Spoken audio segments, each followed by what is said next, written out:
Agradeço de coração, John Henry, por me convidar a voltar para casa, em Roma, o coração da Santa Madre Igreja, e proclamar a verdade de que o coração de Maria realmente triunfa.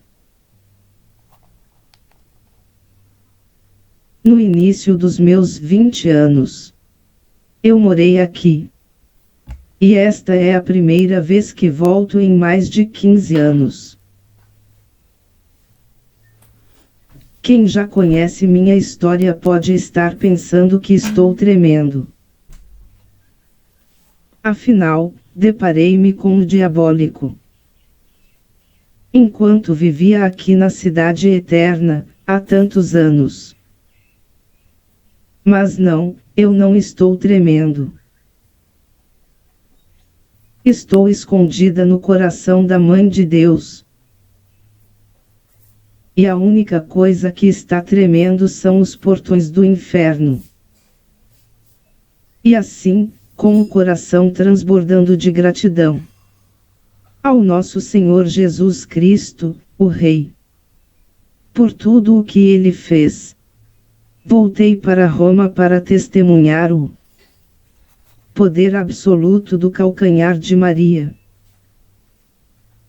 Um poder que realmente esmaga a cabeça de Satanás. Quando Nosso Senhor revelou seu sagrado coração a Santa Margarida Maria Alacoque entre 1673 e 1675, ele lhe falou de sacrilégios específicos que lhe eram ofensivos. Estas são as palavras dele para ela.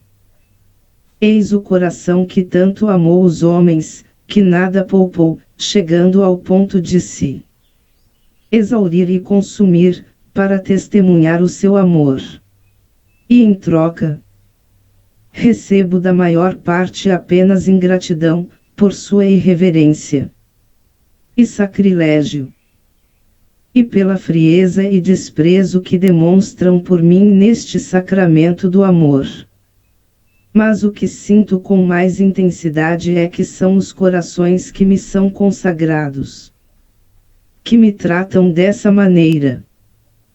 O uso do termo sacrilégio aqui se referia aos atos cometidos por padres católicos no que ficou conhecido como o caso dos venenos. Padres católicos desviados tornarão-se parte de uma tendência comum na década de 1670 de participar de ritos mágicos. Esses sacerdotes criaram uma forma única de missa negra, considerada na época a forma mais poderosa de magia disponível. Eles usavam as hóstias que haviam consagrado pela manhã para seus rituais satânicos. À noite, minha história, que abordarei em breve, guarda uma semelhança impressionante com o ritual mágico satânico que os padres franceses do século XVII chamavam de missa amorosa. Hoje, ao que parece, esses direitos mágicos e diabólicos, assim como outros com os quais a Igreja teve que lidar ao longo dos séculos, estão se tornando ainda mais evidentes e sendo protegidos por uma onda de corrupção interna. À medida que o mundo e muitos membros da Igreja abraçam uma insanidade diabólica e toleram e aprovam uma série de males morais, o alerta de Fátima torna-se mais urgente do que nunca. Cardeais e bispos fiéis estão denunciando uma heresia e apostasia crescentes dentro da Igreja, que todos sabemos que foi de fato infiltrada. Isso não é uma teoria da conspiração. Isso nem é novidade. Fomos avisados disso há muito tempo. Em 1910, São Pascoal e X alertou que um grande movimento de apostasia estava sendo organizado em todos os países para o estabelecimento de uma única igreja mundial, que não teria dogmas nem hierarquia, nem disciplina para a mente, nem freio para as paixões. Os erros generalizados que testemunhamos hoje são frutos dos esforços do clero perverso, que São Pascoal I, X, condenou por estar completamente imbuído das doutrinas venenosas ensinadas pelos inimigos da Igreja. Eles colocaram em prática seus planos para a ruína dela. Não de fora, mas de dentro. Portanto, o perigo está presente quase nas próprias veias e no coração da Igreja. Além disso, eles não cortam os galhos e brotos, mas a própria raiz. Ou seja, a fé e suas fibras mais profundas. Eles procedem a espalhar veneno por toda a árvore, de modo que não há nenhuma parte da verdade católica que eles deixem intocada, nenhuma que eles não se esforcem para corromper. Deparei-me com a própria raiz dessa infiltração diabólica e com o veneno que se insinuou nas veias e no coração da Santa Madre Igreja. Eu estava literalmente a centímetros de ser completamente corrompido por isso.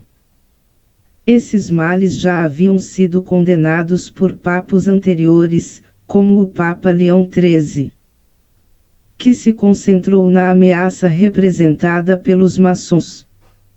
São Maximiliano KBY testemunhou esses mesmos maçons desfilando em frente à Basílica de São Pedro, declarando que Satanás deveria reinar no Vaticano. Além disso, ele citou os maçons, que professavam: conquistaremos a Igreja Católica não por meio de argumentação, mas pela corrupção moral. Será que essa corrupção moral dentro da Igreja poderia ser mais evidente hoje em dia? E como todos nos lembramos, em outubro de 2019, a ícone Pachamama foi recebida no Vaticano e celebrada de diversas maneiras. A reação dos fiéis católicos foi rápida e severa. Os exorcistas afirmaram que esse ato de idolatria, cometido no seio da Igreja, dava permissão para que a atividade diabólica aumentasse em todo o mundo. Um alerta dado por um grupo de 4 exorcistas reforçou as suspeitas que muitos já tinham sobre o envolvimento de membros da hierarquia em atividades satânicas. Quase um mês após a idolatria de Pachamama no Vaticano, 4 exorcistas anônimos divulgaram uma declaração convocando católicos de todo o mundo a dedicarem o dia 6 de dezembro de 2019 como um dia de jejum, oração e reparação com o objetivo de expulsar qualquer influência diabólica dentro da Igreja que tenha surgido como resultado dos eventos recentes. O exorcista também afirmou que a Pachamama era apenas a ponta do iceberg, e que existia uma gigantesca rede de membros da hierarquia, ligados à liderança, ao apoio ou à participação em eventos diabólicos dentro e fora do Vaticano. Tudo isso me leva à minha própria história. Por vezes, membros da hierarquia que participam em tais obras hediondas exploram vítimas inocentes nas suas práticas. A profanação de uma virgem em um altar satânico é a moeda corrente do reino satânico. O abuso ritual realmente existe dentro da igreja. Eu sei disso porque fui vítima de abuso ritual satânico em 2010. Esse abuso foi cometido por Jacó Bertrand, um padre católico que havia se formado recentemente no colégio norte-americano aqui em Roma. Ele não apenas confessou o abuso às autoridades da igreja, como também acabou se declarando culpado de seus crimes graves em um tribunal criminal. Para quem não está familiarizado, o abuso ritual é a forma mais hedionda e sádica de abuso, envolvendo controle mental baseado em trauma. É um crime cometido contra vítimas inocentes, sejam elas crianças ou adultos que não consentirão. O relatório da Força-Tarefa de Abuso Ritual da Comissão para Mulheres do Condado de Los Angeles afirma: o controle mental é a pedra angular do abuso ritual, o elemento-chave na subjugação e silenciamento de suas vítimas. As vítimas de abuso ritual são submetidas a um sistema rigorosamente aplicado de controle mental, projetado para roubar-lhes o senso de livre-arbítrio. O controle mental é alcançado por meio de um elaborado sistema de lavagem cerebral, programação, doutrinação, hipnose e uso de várias drogas psicotrópicas. Acredito que esses mesmos métodos, lavagem cerebral, programação, doutrinação e talvez até hipnose, ou o uso de várias drogas psicotrópicas foram estrategicamente utilizados no processo de aliciamento a que fui submetida aqui em Roma. Entre 2009 e 2010. 8 anos após os crimes cometidos contra mim, descrevi brevemente os horrores da minha experiência durante minha declaração de impacto da vítima, que apresentei no Tribunal Criminal em 7 de maio de 2018. Durante a sentença do meu agressor, declarei perante o juiz: antes de mais nada, agradeço a Vossa Excelência pelo seu compromisso com a busca da justiça e com a proteção dos inocentes. Quero também agradecer pessoalmente, do fundo da minha alma, pela oportunidade que me deram hoje de recuperar a minha voz e renunciar ao silêncio nocivo que me deixou impotente durante anos. Eu sobrevivi. Estou feliz por estar vivo. E finalmente amo o som da minha própria voz.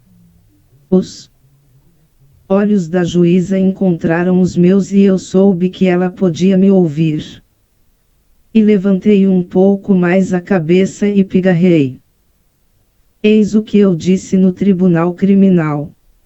Aos 23 anos, eu estudava espiritualidade católica em uma universidade pontífice em Roma quando me deparei com um lobo em pele de cordeiro. Neste caso, uma gola clerical católica romana. Ele percebeu rapidamente que eu era bastante ingênuo e repleto de fervor religioso. Eu ia à missa diária e passava horas a fio dentro de gloriosas igrejas ramanas, de olhos arregalados de admiração, rezando para que a vontade de Deus fosse feita em minha vida. Eu valorizava profundamente minha própria virgindade e estava comprometida com a busca da virtude, com ênfase particular na castidade.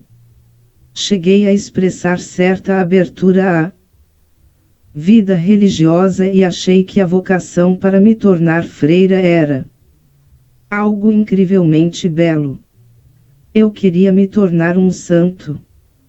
E confiei nesse lobo quando ele me disse que era ele quem me guiaria às alturas da santidade. De alguma forma, o Padre Jacob Bertrand usou minhas melhores qualidades como uma arma cruel contra mim. Ele é um manipulador calculista e o tipo mais perigoso de abusador. Ele apresenta uma persona enganosamente piedosa como um meio de controle magistralmente deliberado. Ele conseguiu me manipular, abusar ritualmente de mim, torturar-me psicologicamente, intimidar-me e silenciar-me, usando meu amor por Jesus Cristo e pela Igreja Católica como arma contra mim a cada passo do caminho. E então eu disse isso. Admiti em juízo que fui abusado de forma satânica, ritualística e sexual enquanto estava sob controle mental. Lembrei-me das palavras do meu agora marido. Diga a verdade e não tema ninguém. Fortalecida por sua força, levantei um pouco mais a cabeça. Ao proclamar a verdade, senti que todos os presentes, especialmente o juiz, acreditaram em mim de verdade. Foi um dos momentos mais gratificantes da minha vida. No entanto, não foi por isso que levantei a cabeça tão alto. Finalmente, esta foi a primeira vez que Bertrand ouviu minha voz desde que quebrei o silêncio em maio de 2012, cortei todos os laços com ele e comecei o trabalho tortuoso de me desprogramar do seu controle. E seria a última vez que ele ouviria minha voz diretamente novamente. Este foi um momento de confronto entre a verdade e a mentira, a luz e as trevas. Eu me importava menos em ser totalmente compreendido por todos naquele tribunal, e mais em confrontar corajosamente o mal que foi feito não apenas a mim, mas também ao Nosso Senhor Eucarístico. Declarei isso em voz alta no tribunal. Em termos claros, o padre Jacob Bertrand me feriu sexualmente de maneiras humilhantes e degradantes durante o ritual central e repugnante da Igreja Católica, a Santa Missa. Foi inteiramente ritualístico e semelhante a um culto. Espiritualmente, eu rugi enquanto, impiedosamente, ou melhor, misericordiosamente, trazia à luz do dia os direitos luciferianos que ele tentava esconder. Por questões de tempo, não lerei a declaração de impacto da vítima na íntegra. Mas mencionarei que a declaração completa, juntamente com os documentos oficiais do tribunal, foram reunidos em um único local e agora estão disponíveis e facilmente acessíveis online. Embora o comportamento de Bertrand se assemelhasse em grande parte ao de qualquer predador sexual, seu envolvimento tinha um toque sombrio e diabólico. Bertrand me manipulou em tantos níveis que meu exorcista só concluiria, muitos anos depois, que ele havia usado bruxaria para isso.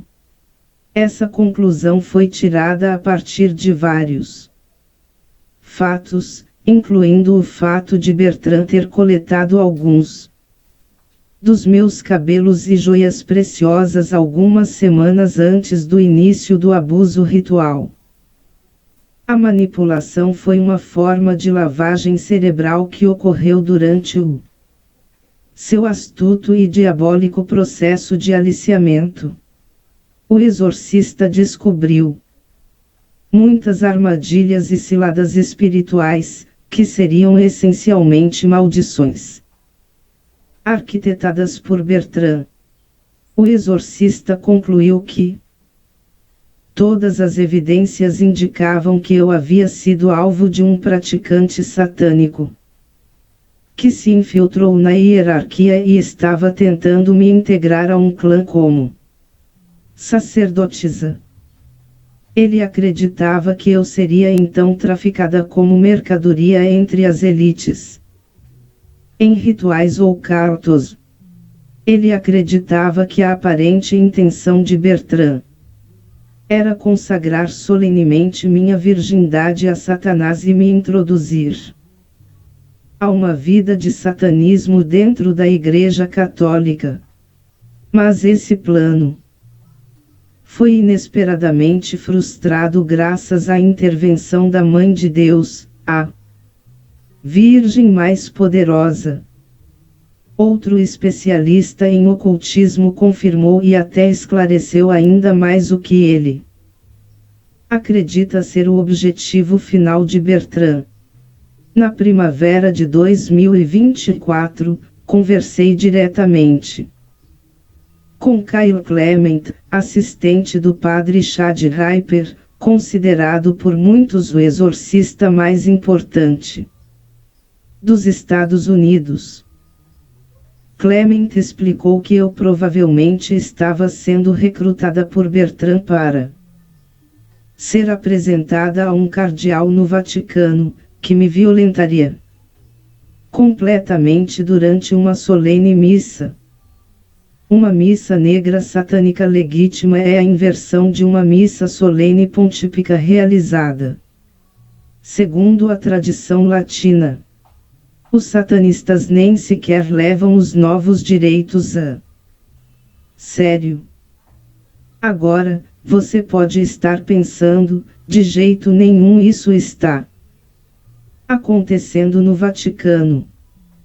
Bem, a verdade é que sim. Segundo a equipe do padre Ripper, meu caso não é um incidente isolado. Segue uma citação direta de Kyle Clement sobre o meu caso. Tomei conhecimento pela primeira vez de abusos rituais satânicos envolvendo o clero católico em 2005. Naquele verão, o cardeal Francis George, OMA, pediu ao conselheiro John Esif, a quem eu auxiliava em investigações de casos, que avaliasse vários indivíduos na Arquidistância de Chicago que estavam apresentando sintomas psicológicos graves e possivelmente diabólicos. A ESF me designou para as revisões iniciais, avaliações e classificações de casos. Nos anos seguintes, encontrei-me com, investiguei e ajudei a gerir muitos casos que mais tarde ficaram conhecidos como os das vítimas de Bernardino.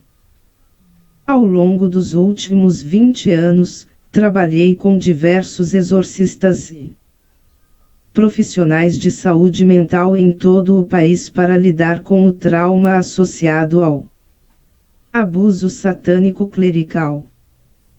Em todos os casos, vários marcadores comuns emergiram consistentemente, com cada perpetrador ligado direta ou indiretamente a Cardinal Bernardino. Número 1. Um período de preparação que envolve práticas místicas ou espirituais questionáveis.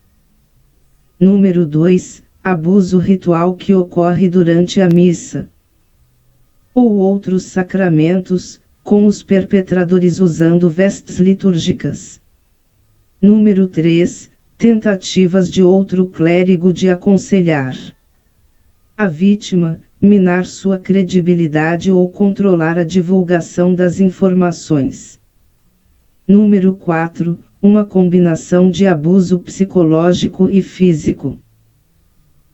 Por último, o número 5. Vítimas em todo o país, descrevendo rituais surpreendentemente semelhantes a Sra. Master Draw é incomum por sua lucidez e estabilidade psicológica, mas suas experiências não são isoladas. Encorajo outros a se manifestarem, apesar dos obstáculos que possam enfrentar. Eis aqui a ligação mais clara que encontramos até agora entre o meu caso e o próprio Cardinal Barnardine. Na década de 80, Barnardine e seus amigos, os bispos Robert Brown e John Root, abusaram sexualmente de vários seminaristas no Seminário Imaculado Coração de Maria, na Diocese de Winona, Minnesota. Pelo menos 2 das vítimas entraram com ações judiciais e expuseram essa rede predatória de bispos. Uma das vítimas alegou que os abusos sexuais ocorridos no seminário envolviam rituais satânicos. O bispo Brown, que fazia parte dessa rede obscura e predatória, acabou se tornando o bispo de San Diego. O bispo do padre que abusou ritualmente de mim. Na verdade, foi o bispo Brown quem enviou Jacob Bertrand a Roma em primeiro lugar, onde Bertrand acabou por me escolher como alvo para fins ritualísticos semelhantes aos descritos pela vítima de Barnardine, que escolheu o nome Agnes como pseudônimo. Embora muitos tenham associado meu caso ao de Agnes, que foi ritualmente estuprada no próprio contexto do sagrado sacrifício da missa, é importante destacar que não se trata apenas de mim. Não é só a Agnes. Somos muitos. Nossas histórias são um exemplo claro e chocante de quão profunda se tornou a influência do ocultismo, não apenas no mundo, mas também na Igreja. Não se trata simplesmente de uma praga que afeta aqueles que residem em partes remotas do mundo, nem apenas a população em geral, mas sim aqueles que ascenderão aos mais altos escalões da Igreja. A Igreja jamais será reformada enquanto seus segredos mais obscuros não forem revelados. Muitas vezes me pergunto se minha própria história é como um microcosmo da situação atual. Dentro da Igreja, um sinal profético apontando para a realidade macrocósmica do presente. Será que os inimigos e os infiltrados da Igreja estariam tentando, em última instância, violentar e profanar a Santa Noiva de Cristo por meio do sacrilégio? Acredito que essas tentativas estão sendo feitas bem diante dos nossos olhos. Minha história serve como uma janela para algo que está acontecendo. Algo que está acontecendo bem diante de nós, ao nosso redor, muitas vezes escondido à vista de todos.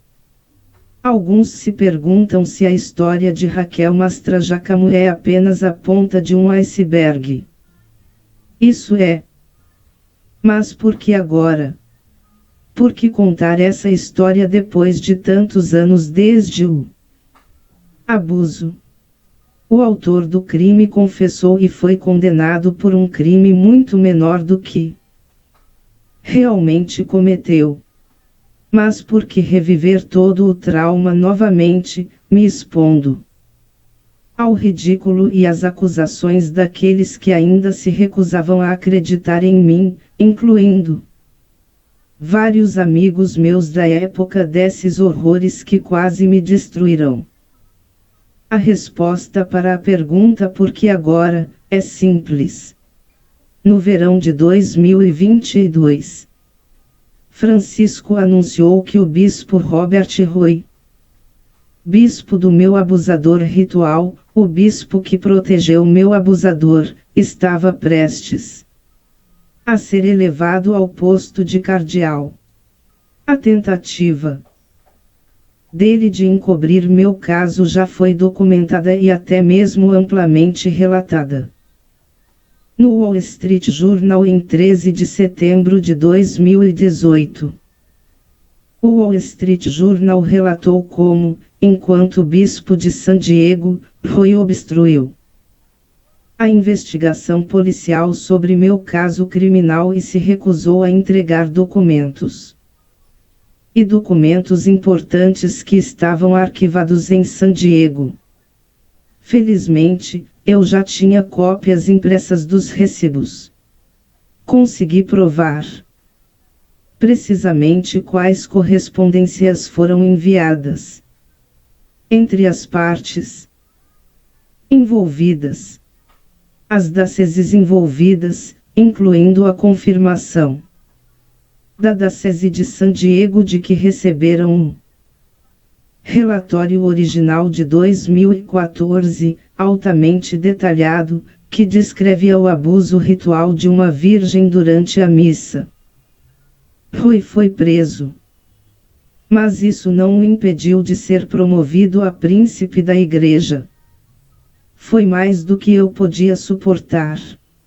Já tinha passado por isso o suficiente e reagi com veemência para protestar contra essa farsa. Após meu protesto contra sua ascensão ao poder não ter surtido efeito e depois que Roy recebeu seu chapéu vermelho em uma cerimônia papal nauseante. Em 27 de agosto de 2022, eu soube que a história completa precisava ser contada. Fiquei ainda mais convencido quando, apesar do conhecimento público sobre o encobrimento do meu caso por parte de Roy, o arcebispo Cordelion de São Francisco, considerado um bom bispo, organizou uma celebração festiva para a promoção dos cardeais recém-nomeados. A facada no meu coração foi o abuso inicial em 2010. Mas a reviravolta dessa faca em 2022 foi o catalisador para que eu usasse um microfone mais potente contra esse mal. Um mal que certamente não começou com meu abusador e que continua na igreja até hoje. E assim, imitando Santa Catarina de Siena, clamei com 1000 línguas. Como a doutora Janete disse no prefácio de uma entrevista que ela gentilmente publicou naquele verão. O que incomoda Raquel agora e provoca revitimização é a promoção do bispo Roy de San Diego para o Red Hat, pois ele não agiu quando ela denunciou Bertrand à polícia e não está protegendo os vulneráveis.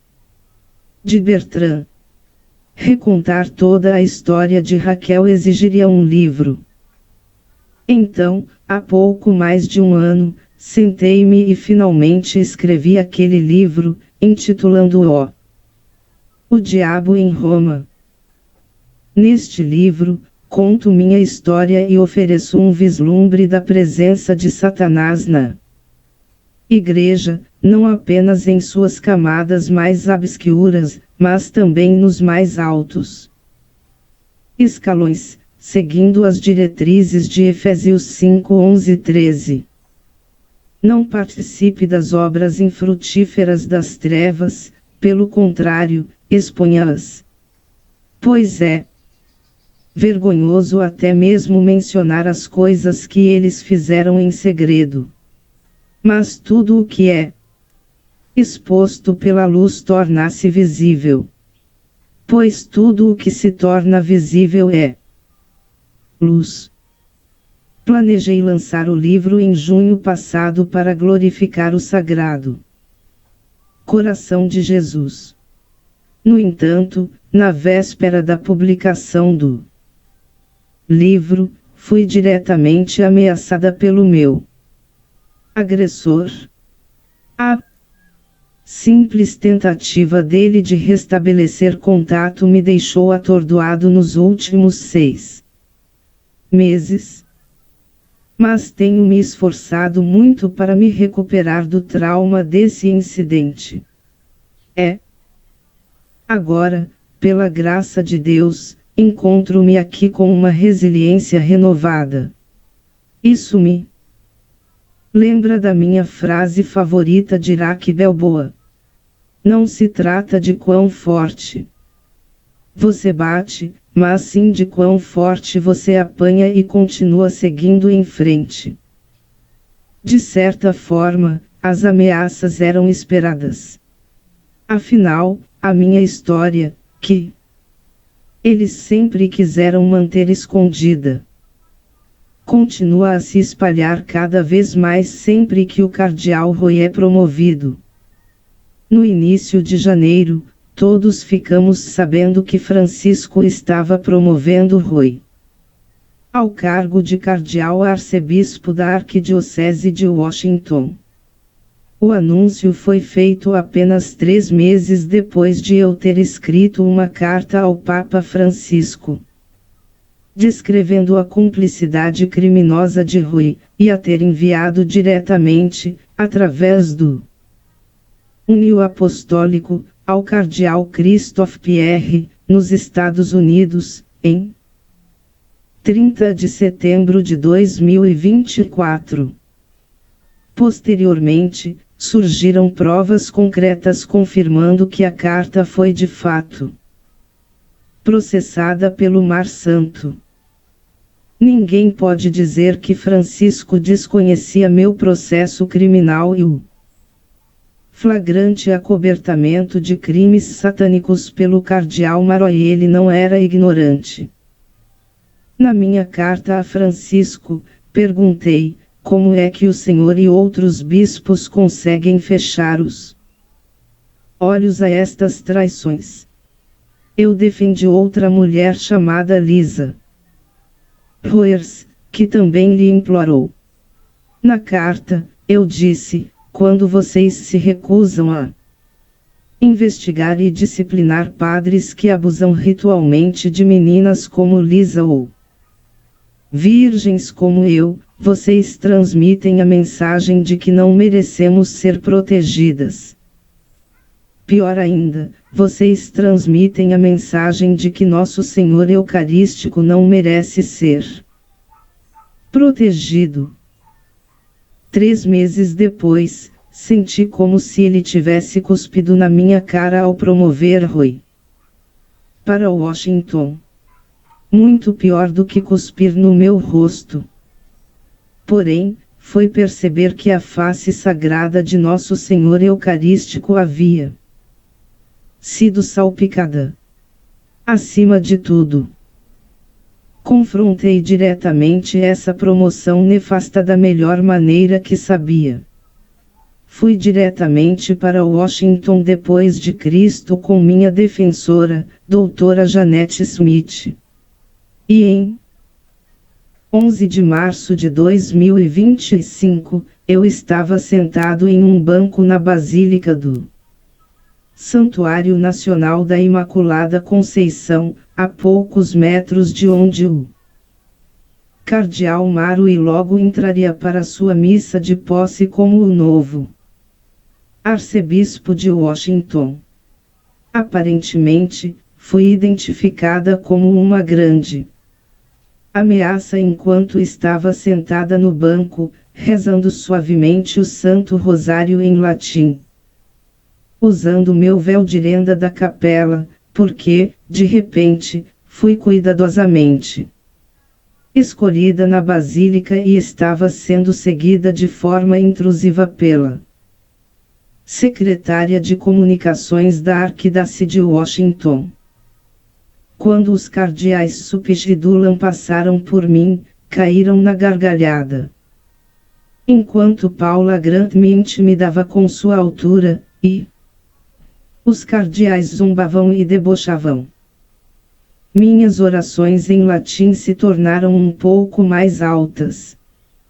enquanto eu me agarrava à minha pequena bolsa branca na qual eu guardava relíquias de primeira classe das Santas Dina Galganites e de laço, bem como vários pequenos pedaços do pano corporal do padre Malachi Martin. Afinal, foi através da minha descoberta do livro de Malachi Martin, Casa Varrida pelo Vento, em 2016, que a divina providência me permitiu encontrá-lo, que comecei a entender o nível de maldade ao qual eu havia sido exposta. E quando o cardeal Roy passou por mim, olhei para aquele pobre prelete que acobertou o próprio diabo e declarei em alto e bom som: eu te perdoo. Por favor, juntem-se a mim em oração pelo arrependimento público e conversão do cardeal Roy, bem como de Jacob Bertrand e outros. A Maria Grácia, Benedicti Benedictus, Santa Maria. Amém. Não espero mudar as coisas de repente, erradicar a corrupção e derrotar o satanismo na Igreja de Cristo.